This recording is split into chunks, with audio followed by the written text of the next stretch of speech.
I'm Christopher Lydon, and this is Open Source. In the Orwellian aftermath of what President Trump now calls his 12-day war in the Middle East. It's over, he proclaimed on Monday. Congratulations, world, he said on his Truth Social site. It's time for peace.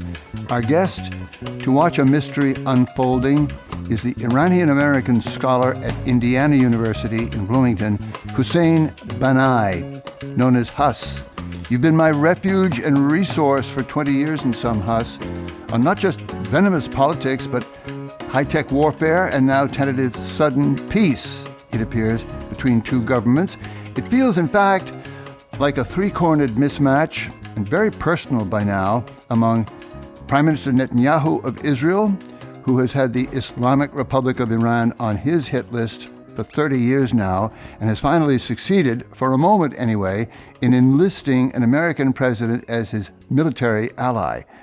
You're a young man who knows the long history of this nightmare, Huss Banai. What's your most plausible vision going forward?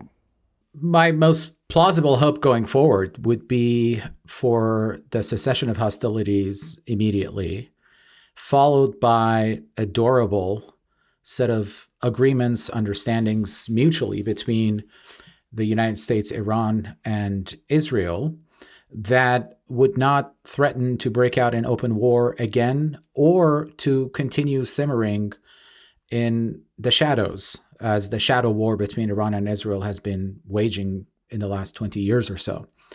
And obviously, that is a kind of hope that has a lot of caveats attached to it. It would require fundamental changes in perspective, not to mention actual individuals who wield power, who strategize, and who have personal stakes in the enmities between these three countries continuing. Look at the three principles here on this triangle.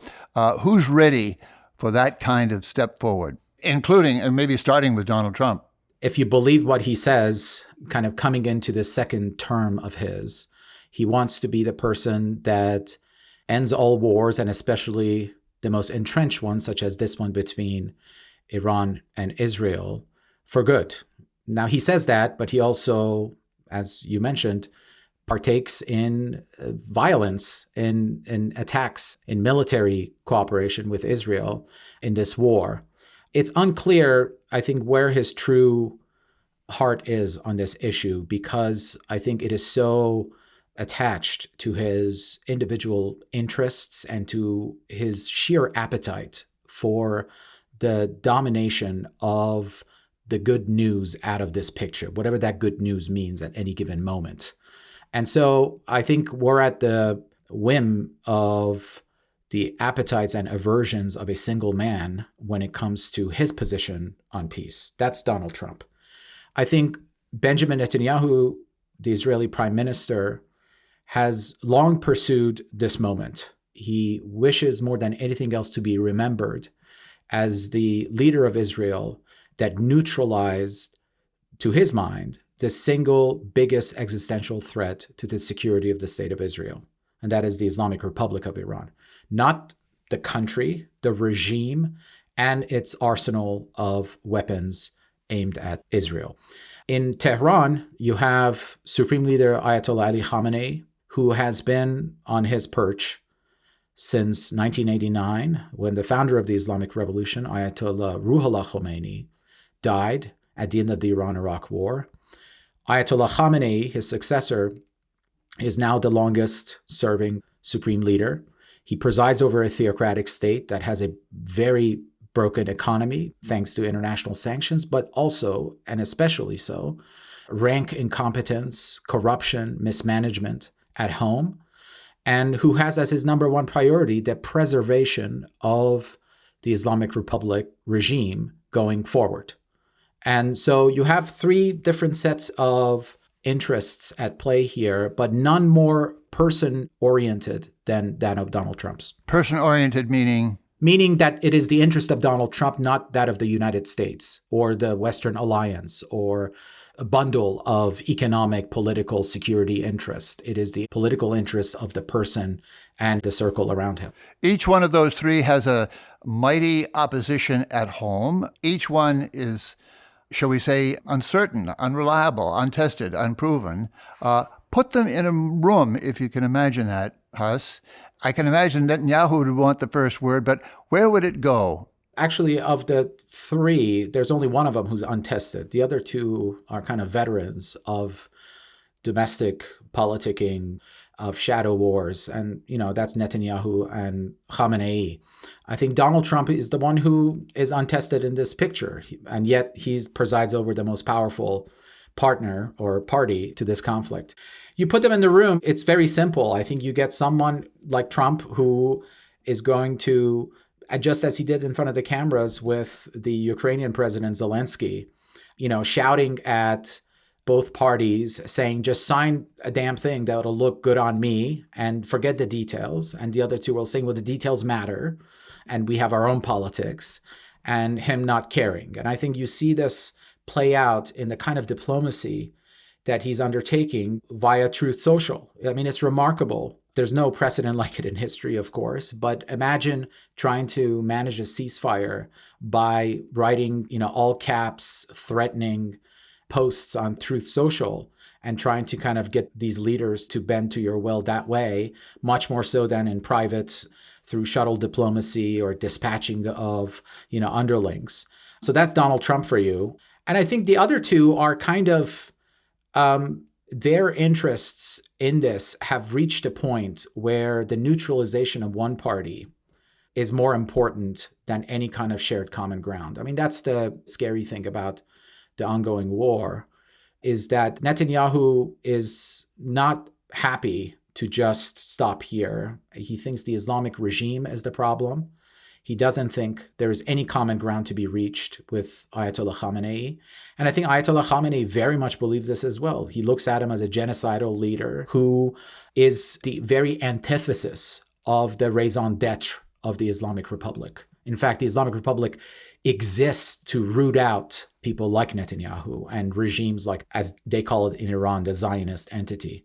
You have serious irreconcilable differences and a divorce lawyer who's only looking after his own pocket in Donald Trump. Yeah. We'll come back to the matter of Trump, the performer, performing for himself. He's the only man in the room in his own head, it seems, and that's going to be important. But also just speak to the kind of nightmarish breakdown of process here.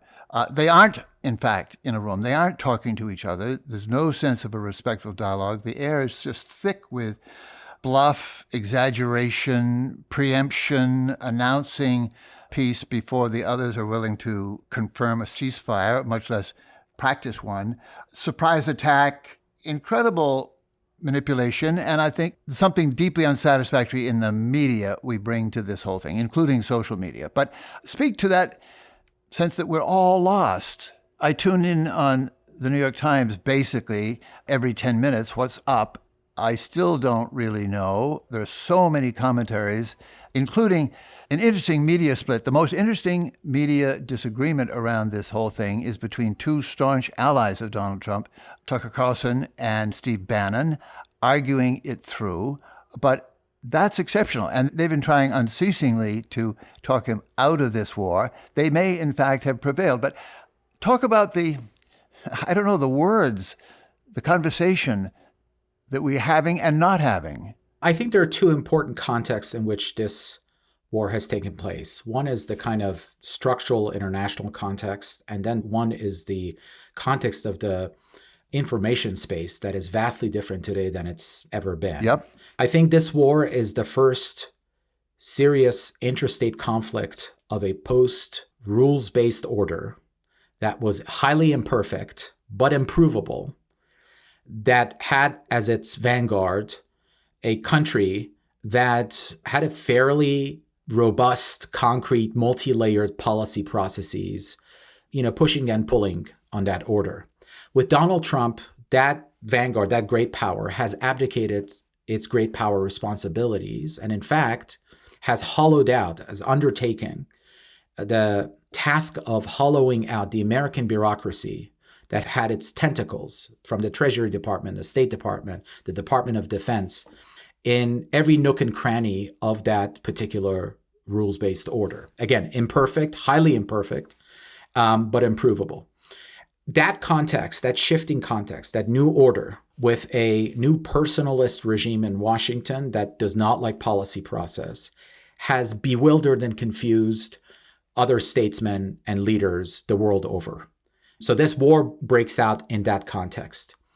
But what's also important about that context is that perhaps the one region in the world that has great familiarity with that kind of a broken rules-based order has always been the Middle East. And in fact, all the key players in the Middle East were among the first ones to recognize that Donald Trump represents a completely new order in world politics. Completely new order. Yes, I think it's an approach to the management of regional politics. The United States had, for so long had this kind of twin pillar policy of access to cheap Saudi oil or the Gulf countries' oil and the security of the state of Israel. That had been for a very long time the order. Donald Trump made it very clear that access to him and special interests that nourish him is the new order of things. And the Saudis and the Qataris and the Kuwaitis, Emiratis immediately read this and rolled out the red carpet, culminating in this, the most egregious open to the public gift of a 747 plane customized for Donald Trump by the government of Qatar. The Israelis have always also been very well tuned into this. Benjamin Netanyahu very much all but campaigned for Donald Trump openly to become president because he wanted this moment of close relationship with him, he thought, that would allow him to attack Iran. The one country, the one party that had no direct political access to Donald Trump was the Islamic Republic of Iran. So in this post, rules-based order with American interests massively shifting, the Iranians had no way of offering to Donald Trump something immediately that could really take his attention in, but also get him to look favorably upon Iran. Might they have tried, Huss? Might they have invited him to Tehran? Here we are, Mr. President, eager to see you. If I were them, I would have certainly attempted that route. And once the dust settles, we'll find out if there was any discussions about that. But look, the reason why Iran was probably not able to offer that is because of the actions that Donald Trump took in his first term, right, from 2016 to 2020, in which he not only pulled out of the JCPOA, the Joint Comprehensive Plan of Action, the Iran nuclear deal, but institute a campaign of maximum pressure that put ever-punishing sanctions on Iran and Iranian leaders. But this is very important for people to remember, took the only major foreign military action to assassinate the senior commander of Iran's Revolutionary Guards, Qasem Soleimani, who was the architect of Iran's westward expansion after the invasion of Iraq in 2003 into Iraq, into Syria, into southern Lebanon, and into Yemen. So he kills Soleimani and, seemingly unaware of his importance in the pecking order in Iran, and retrospectively accuses Tehran of being a terrorist state, etc. So with that, memory built in, the Islamic Republic cannot just turn around and say, let's invite you to Tehran, right, and offer you, a new deal that looks so much better than what we offered Barack Obama. And so they were in a bind and they were a sitting duck. And I think Netanyahu very cleverly took advantage of this particular moment, this shifting order, and attacked Iran. Netanyahu was credited, if that's the word, for finally enlisting an American president in a military venture against Iran. And then Trump dropped the ultimate bunker busters on the nuclear facilities that Iran had. At the same time, almost immediately, Trump seemed to shake that off with an announcement of peace, foiling Netanyahu's ambition in a certain way before the operation was complete. Score that. Yeah, I think it's a very transparently transactional approach that Trump has taken toward Netanyahu. And I think Netanyahu is shocked at this moment that we're recording this, that it has ended up in the way that it has, with him really foreclosing the possibility of Israel and the United States finishing the job, which for, I think, Netanyahu would be, if not regime change, then certainly hastening the collapse of the Islamic Republic. I think Netanyahu thought that he had enough runway with Trump to be able to take this operation all the way to the verge where the Islamic regime is collapsing, and at the minimum, a new cohort of leaders would come to power with a vastly different strategic posture toward Israel. But that, obviously, as you noted, has completely been foreclosed by Donald Trump intervening and putting a very bright red line at this moment and saying it's time for a ceasefire, and thanking Iran and Israel for having a very good back and forth. But it's time to end this 12-day war, as he noted it, and get a new deal with Tehran. This is, I think, diametrically opposed to the way Netanyahu envisioned this going. And my bet is that at this moment, the Israelis are trying to do everything they can to bring some pressure on Trump to change his mind about this ceasefire at a moment where they had the Islamic Republic on its back foot. And by all indications, they did. They ruled over Iran's skies. Iran's major military installations have been neutralized. Around 60% of its missile stockpile completely obliterated. And its supreme leader hiding in a bunker somewhere, releasing videos like the Secretary General of Hezbollah, Hassan Nasrallah, did just before the Israelis took him out in southern Lebanon. And so if you've gone that far and now you're told to stop because Trump wants to be seen as a peacemaker, I think it's a slap in the face for Benjamin Netanyahu and an indication that his gamble ultimately may have not worked out. Is it imaginable that Netanyahu would try to spin Donald Trump around yet again to win him back, so to speak, for the war option? Absolutely. This is still very much a live conflict. We shouldn't think that these declarations of ceasefires are going to necessarily end the ongoing war. At a minimum, I think the shadow war between Iran and Israel is going to continue. Israel's not going to stop cyber operations.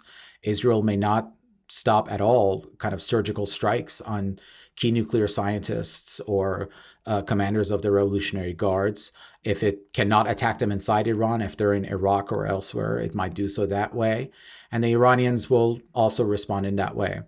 But I can see a picture in which if Trump does not get what he wants out of a post-ceasefire picture, if the news headlines start to state that, look, Iranians may have moved their most highly enriched uranium out of Fordo, the most sensitive nuclear plant, before American bunker busters landed. Of course, many people think they did. Absolutely. And they would have. It was logical. Yeah, I mean, there was a satellite photo of a convoy of trucks, and we don't know where that material is. If that's the case, if that highly enriched uranium stockpile survived that attack, I mean, this all would have been for nothing. If Benjamin Netanyahu cannot claim that he decimated Iran's nuclear capability and the threat to the state of Israel. But if the headlines start to churn, which I think this is how Donald Trump acts, then I can see him getting involved once again. And Chris, this goes back to the point that I think you very wisely pointed out about the MAGA coalition's influence in all this. I think there is the nationalist wing of MAGA led by Bannon and Carlson, who in the lead up to American bombing of Iran's nuclear facilities came out and basically said if Donald Trump gets involved, it's getting involved in a kind of war that previous administrations got suckered into, and that he would have betrayed his campaign promise. I think Trump looked at and he paused, and that's when he said there would be a 2-week period where he's going to think about this, but then immediately decided to going and act to kind of assert his dominance even over that group. And we saw them kind of, line up behind him and say, well, he successfully hit Iran's nuclear facilities. I wonder where that conversation is going to go now if news headlines show that Iran's nuclear capabilities are not really diminished that much, and that this was, on the whole, a strategic failure for the state of Israel. And by extension, that Donald Trump, whether he's going to really open declare on that faction of MAGA himself too. Huss, make what you can of what divides and now brings together the Tucker Carlson, Steve Bannon faction. They speak to the evangelical Christians.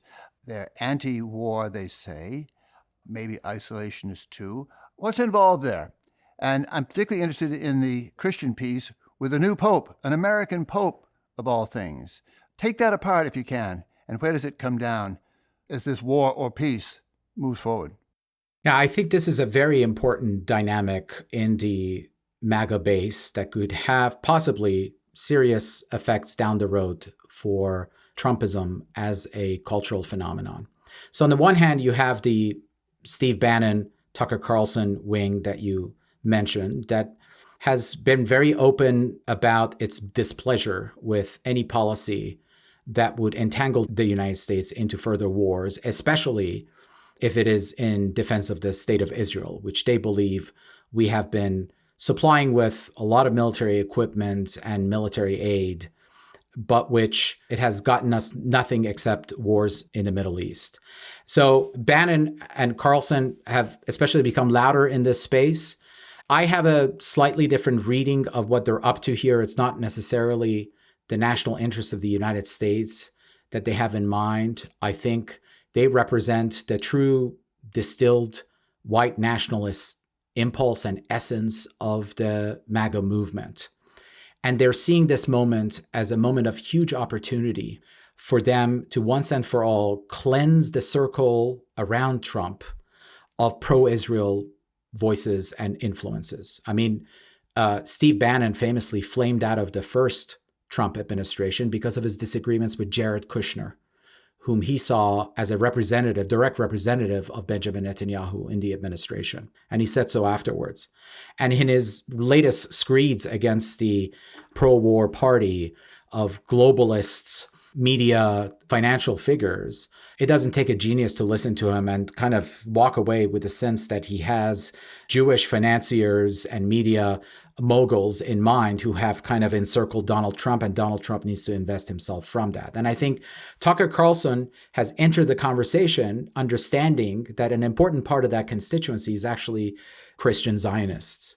And so his debate with Ted Cruz, the back and forth questioning of what is your knowledge level of Iran? What do you know about the kingdom of Israel in the Bible, quoting chapter and verse, is an important intervention to slowly move away the evangelical cohort from the Zionist aspirations that they've also latched onto.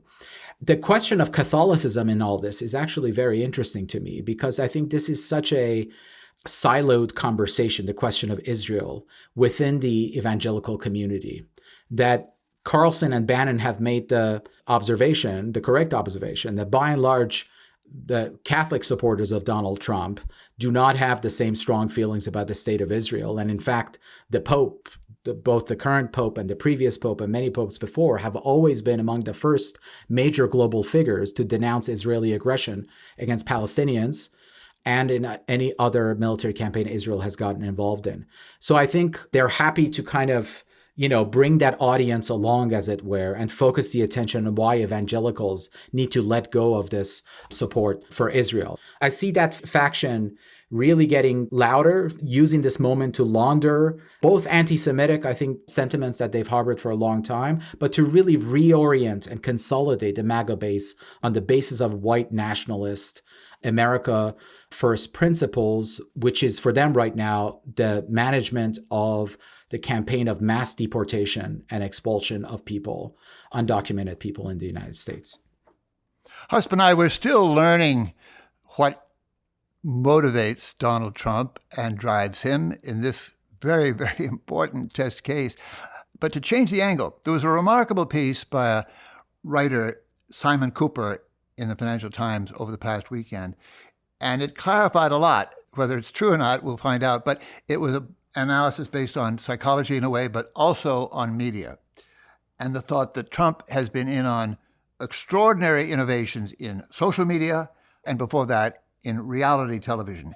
He makes him out as, above all, first and last, a reality TV star, meaning that he thinks of a world structured around one main character, him, who exists in this state of nonstop conflict with any number of enemies, some of them former friends, but the game is, and almost the compulsion, is to keep shuffling the deck of these personalities.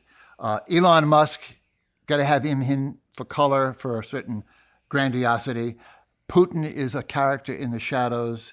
Zelensky, the moment he comes into the Oval Office, is just the target for just a brutal beating before live television. We'll annex Canada. No, well, maybe we'll take Greenland somehow. Then there's the Battle of Los Angeles. It's one chaotic scene after another in which he is the central figure, and it never stops. So after you announce a bold B-2 assault, the bunker busters on the nuclear facilities, you declare a sort of radical peace forever. And you thank God.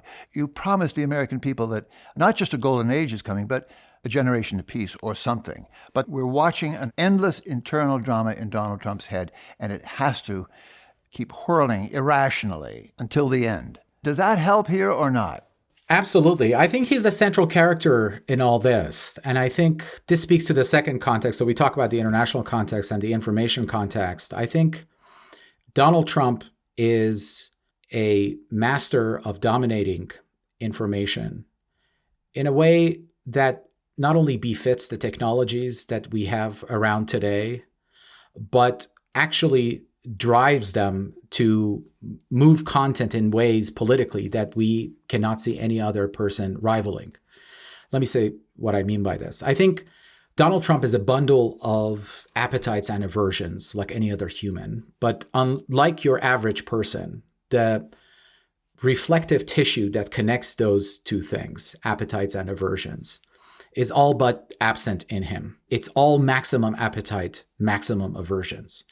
And he's figured out that broadcasting those, this is what I want at all times, this is what I hate at all times, really generates headlines like nothing else. And we could say that, in the interregnum between his first term and the second term, he had an unofficial second term during the Biden presidency as well, because he dominated the news that way. Every day, every headline was about what he was saying, what bind he was in and how he was spinning it, etc.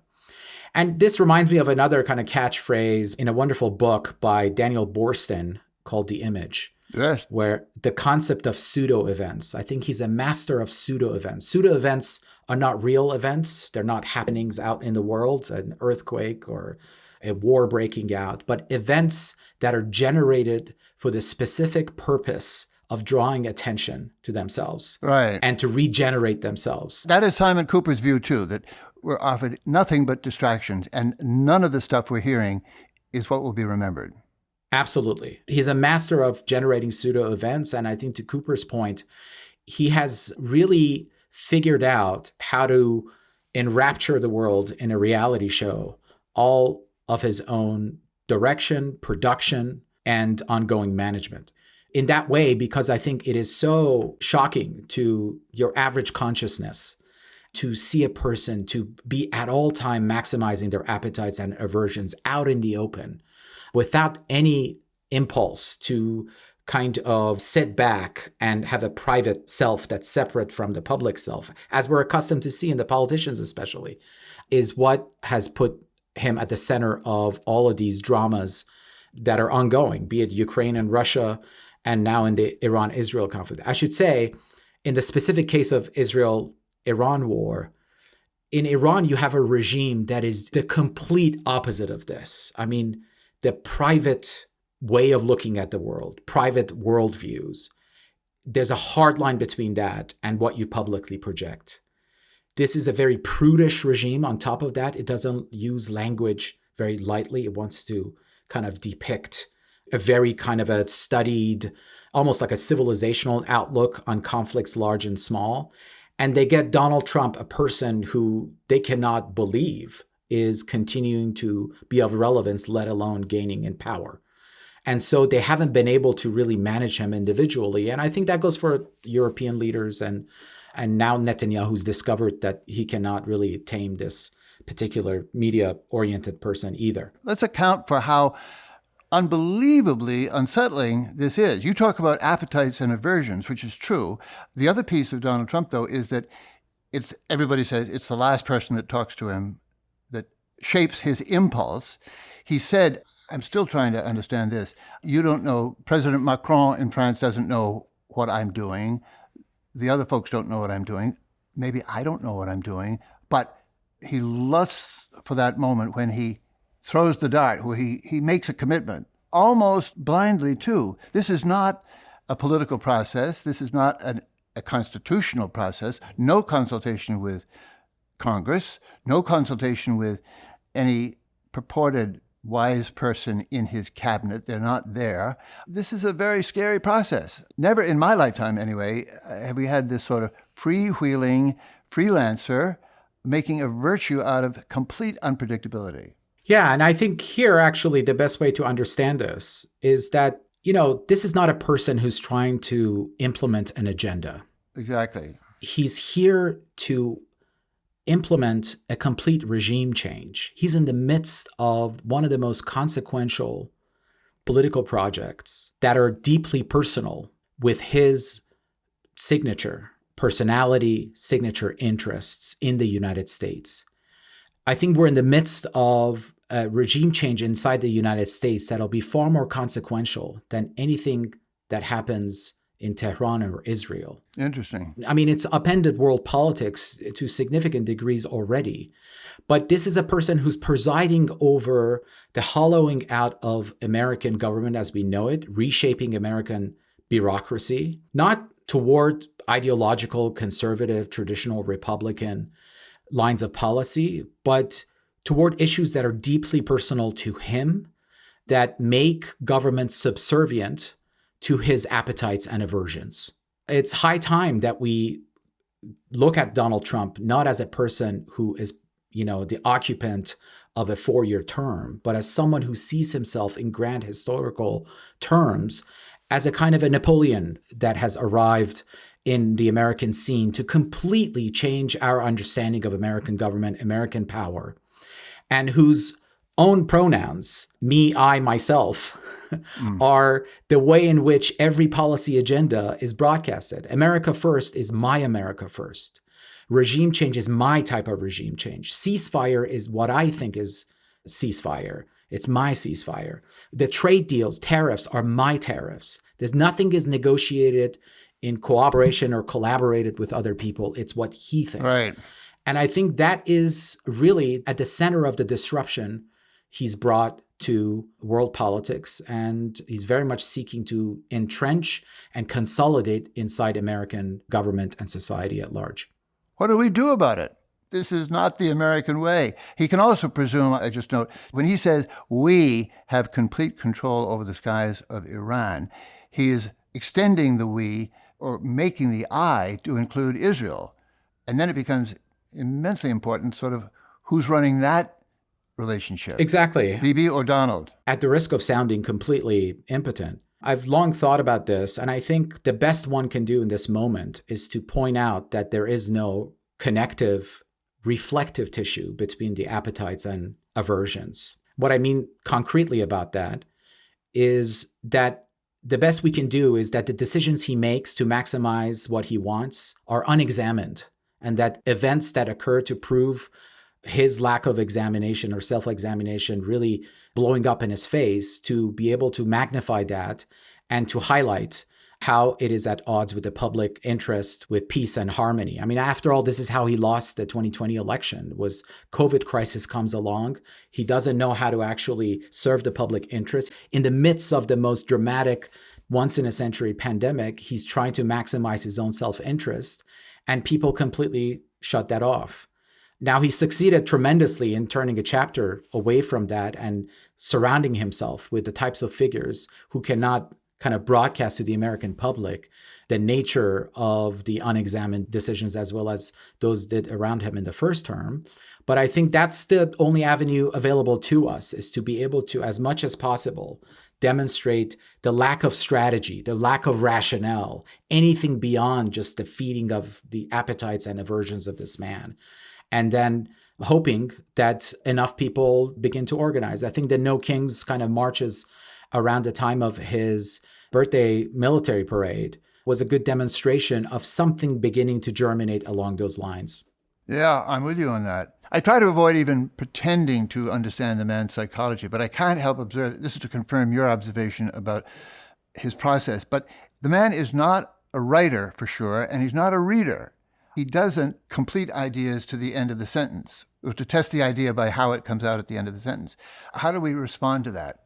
You've invoked the No Kings demonstrations as an example of one promising way. Look, I think he is really devoid of self-reflection. So if we take that quality and we say, how best can you politically exploit this against an incoming regime that seems to have multiplied Donald Trump's way of dealing the world, replicated it in every department of government, in every cabinet secretary. They all have started to behave like him, even people who had, diametrically opposed temperaments and approaches. We have to, I think about a compelling counter narrative to this. I think we have to recognize that we need pseudo events of our own, that we need to play in this new information space, that we create the reality that we like him to answer to, for his underlings to be able to be responsible to. One of the things about contrived events is that they can serve very distractive purposes to distract the public, to take their attention away from what matters. But I think they can also be good, important devices for reframing how we look at a particular set of policies. To go back to the No Kings protests, the reframing of the military parade on his birthday as something that a king would do is a kind of a device, not that different from the tools of pseudo event making.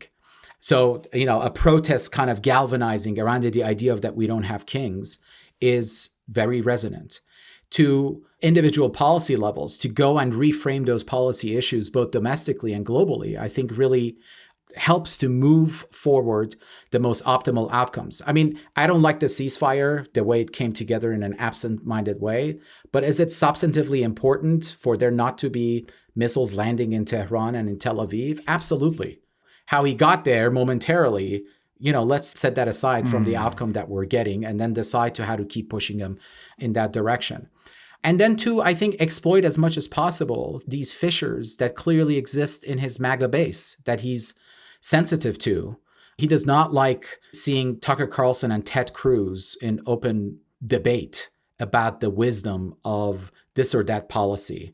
He does not like to see Marjorie Taylor Greene posting publicly that you're betraying the MAGA cause if you do another war at the behest of the Israeli government. And then Christian evangelicals in the middle of all this, who are very pro-Zionist in this way, feeling like he's leaving out their kind of core political project in the lurch. I mean, we should not underestimate the extent to which there will be disappointment in the massive Christian Zionist base of support for Donald Trump as a result of the way he's handled the ceasefire. Those kind of dissonant voices have to be highlighted. Headlines have to be written to show that there is MAGA civil war, much more than there's unity, et cetera, when those debates are emerging.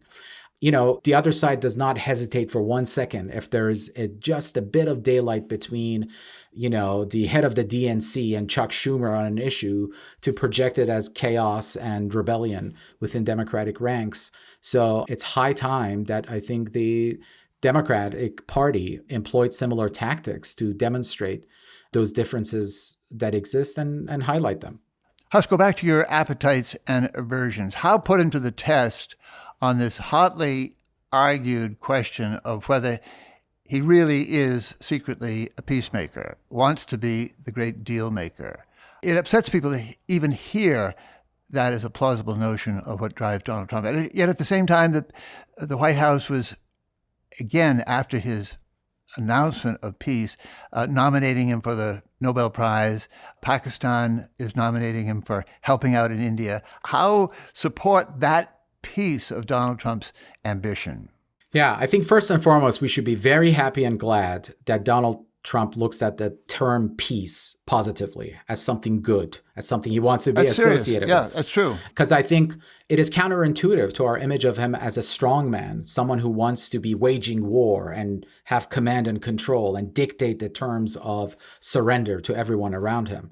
It's one of those contradictions that he likes the term peace. He would like to be seen as a peacemaker. But at the same time, as he says these fine things, it's very clear that he wants, again, his personal pronoun and imprint to be attached to the terms of the peace. He does not want to take the necessary time that is required to go over the terms of the truce and the peace. So I think we are caught between his self-image as someone who wants to be included in the gallery of peacemakers and people who are admired globally for bringing peace and prosperity, and yet his appetite for dominance and control, for kind of narcissistic presence in every single major issue as someone who is framing the terms of discourse for other people. And that contradiction, I'm afraid, is irresolvable, and we just have to live with. It's not going to go away. That connective tissue, I come back to that again, that reflective connective tissue does not exist.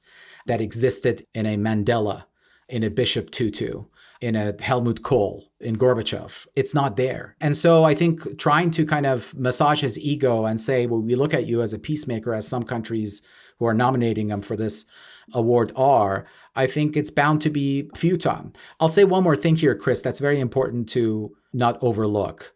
We should not underestimate the extent to which the Nobel Peace Prize or these global recognitions of statesmen is without a checkered past of its own. Right. You know, Henry Kissinger is a Nobel Peace Laureate. Barack Obama was given a Nobel Peace Prize before he even had begun to govern. And for not being George Bush. George Bush, and ended up, doubling down and signing off on a surge in Afghanistan and maintaining American presence in Iraq and undertaking the most wide-scale drone attack in Yemen and elsewhere. So Donald Trump looks at this and says, if these people have gotten Nobel Peace Prizes, why not me, who is precluding the possibility of an open, all-out war between a nuclear power, Israel, and Iran, who's an aspiring nuclear power. So it's one of those things that we also have to kind of contextualize, that it's not just ridiculous. It's perhaps ridiculous that we've made a mockery of these terms before Donald Trump ever came to the scene, that allows him to, I think, so dexterously exploit the double standards, the hypocrisies embedded in all of these awards, honorifics, and slogans. Huss, I want to ask you about the sort of 4:00 in the morning feeling around all of this. For me, one of the hardest things about this whole crisis is the feeling that we're up against madness. We're up against a deep breakdown in checks and balances, in conversation, in openness, in the values of truth and history, the relevance of history to what we're doing. How does that come to your well-educated, deeply experienced mind? I think it's a very bewildering time. This time period we're living in is one that was ushered in drip by drip for those who were paying attention, as a result of multiple failures of a particular world order that was meant to deliver the most, humanistic of values: democracy, human rights, coexistence without borders, open commercial relationships, and increasing connectivity between human beings of diverse backgrounds all around the world.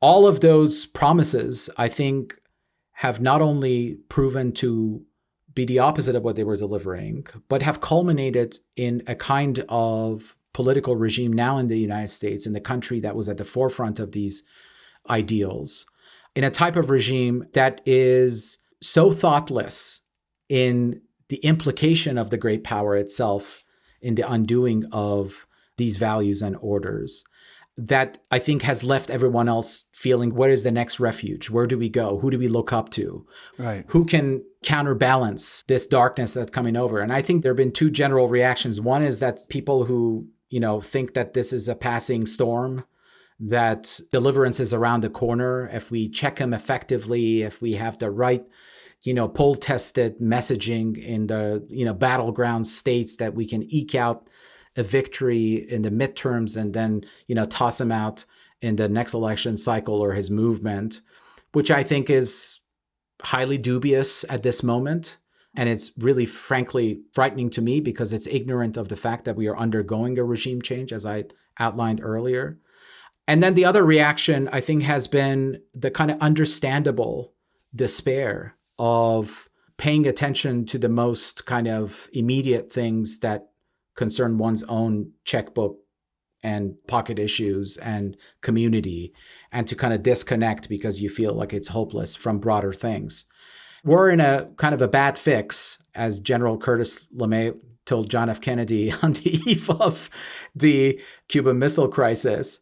And, Kennedy's memorable phrase to Curtis LeMay was like, yeah, and you're right there in there with me. So I think it's not useful to just diagnose, but to really seriously think about the prescriptions going forward. Huss Banai, it's a pleasure and a privilege once more to hear the considered views of a deeply learned young man. Thank you. Thank you very much, Chris. I may as well go out with the words of the great Irish Catholic poet Mary Oliver, who says, prayer to her is having something to say and someone to say it to. So thank you so much for this opportunity to pray with you about the future of world politics and domestic politics in the United States. Bless you, Huss Banai, and thank you. Same to you. Thank you. Hussein, known as Huss Banai, is professor of international studies at Indiana University, Bloomington. Among his books, most recently, is Republics of Myth, National Narratives, and the U.S.-Iran Conflict. Our conversation here at Open Source relies on listener support. If you haven't done your part yet, now's the time to go to radioopensource.org/donate and pitch in to keep the world's first and longest-running podcast going strong. Do please leave a comment while you're at it. We're proud to be a founding member of Hub and Spoke, a Boston-based collective of independent, creator-owned podcasts. Our shows range from history to technology to politics to art. We come together around the principle that independent voices and independently funded media are more important now than ever. You can learn more at hubspokeaudio.org. And thank you